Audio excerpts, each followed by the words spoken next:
Need computer training for a group or office? Contact us today to get a free demo of our training at www.teachucomp.com/enterprise-licensing. When you change the settings in the Color Dynamics section of the brush panel, you are changing how the color of the paint will vary over the course of a brush stroke. To view these settings, click the Color Dynamics button at the left side of the Brushes panel. Give that a click. You can either type a percentage or use the slider to set the background-foreground jitter, right here. And this determines the amount of variance between the two selected colors, your background and your foreground. You can also, of course, use the control drop-down to select how you wish to determine the way the colors will vary. We've seen that before. You can also set the hue jitter, the slider right here, to determine how much the hue of the color will change based on the foreground color selected.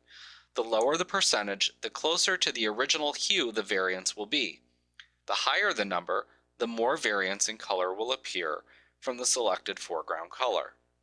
So we'll bring that up to 50%. Again, you can use the slider or the text box and type a value. You can also use the saturation jitter, located just below that, and the brightness jitter to determine the amount of variance that will occur in the saturation and brightness of the foreground color over the brush stroke.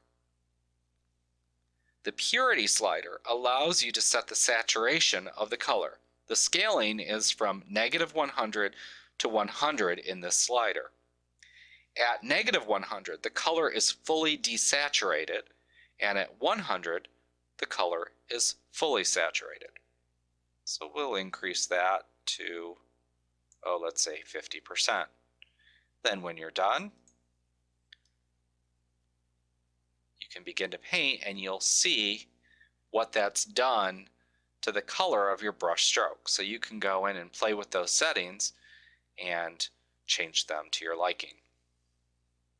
Like what you see? Get a free demo of our training for groups of 5 or more at www.teachucomp.com/enterprise-licensing.